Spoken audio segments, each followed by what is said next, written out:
Okay, so in this example, we're going to look at a question, a word problem involving a windmill with the height of its blades at above the ground at various times. And it turns out that the best way to model its position of one blade, let's say, is best done by using a sinusoidal function. So what do we have here? So windmill at its center is 10 meters above the ground. So 10 meters above the ground from its center. Each blade is 2 meters in length. It doesn't say how many. Doesn't matter. When the blades of the windmill are moving, the tip of any one blade, we're going to call it point Q, makes a complete rotation in 12 seconds. So what does that look like in terms of a kind of a visual diagram? Because we're going to be wanting to graph this for 2 complete rotations, as it says over here. But before we do that, let's get a visual of what's going on. So here's my ground, the windmill. Excuse my poor drawing skills. Let's just say it's something like that. Maybe moves up a bit, like that. We'll make this the center, and this will be one of the blades of it. So there's the center, there's a blade, have another blade over here, and I'll do another one over here.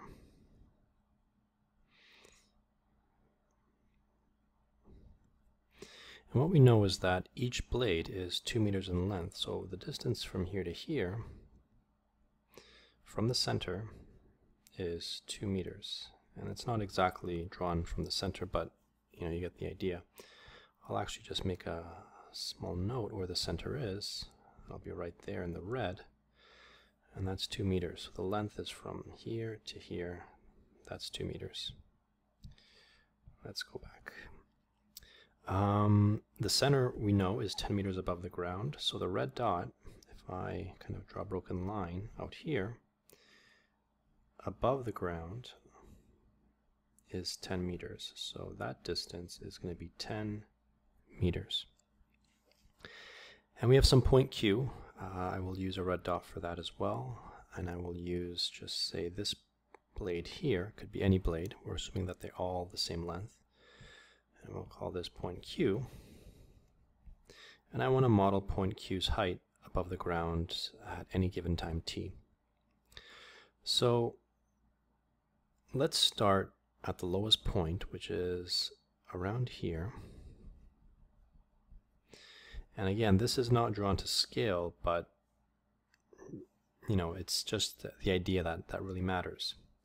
So when point Q is at the bottommost point, well, we know the blade is 2 meters, right? 2 meters is the blade. And we know that the distance from the middle to the top is 10. So what's the distance from the ground to the lowest point of Q? Again, although it doesn't look like it, it's not drawn to scale at all. If we do 10 minus 2, we'll get 8. And that will give us our lowest point. So the lowest point is going to be 8 meters, okay, above the ground. And when it comes, let's say, halfway over here, okay, halfway to the top, that means it's climbed 2 meters, so it'll be 10. And when it's reached the top, which is over here, it'll be 2 meters above the middle, which is going to be 12. Then when it comes back down here, another 10, and back at the bottom, it'll be 8 again. Now remember, one complete rotation takes 12 seconds. So if I divide 12 by 4, and again I use 4 because, think of the wheel going 1 quarter here, another quarter here, another quarter here, and another quarter all the way back to where we started. You can see that it's 4 quarters, divide 12 by 4, we get 3-second intervals. So I got 3 seconds here, I have 3 seconds in this interval, 3 seconds in this one, and 3 seconds in this one here.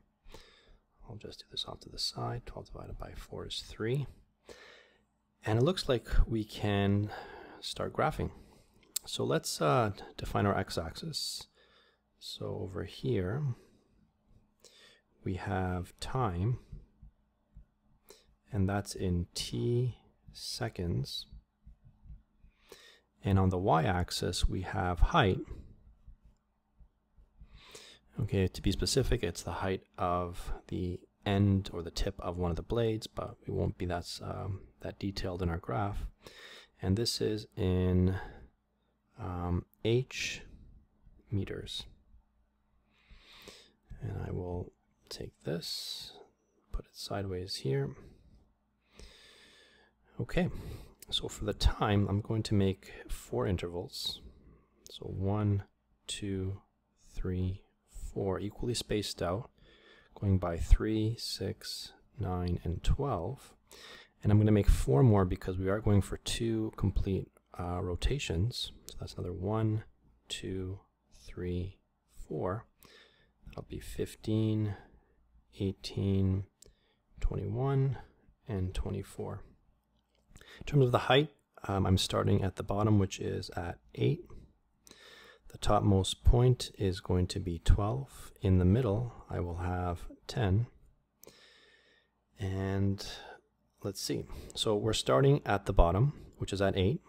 Let me do some larger points here.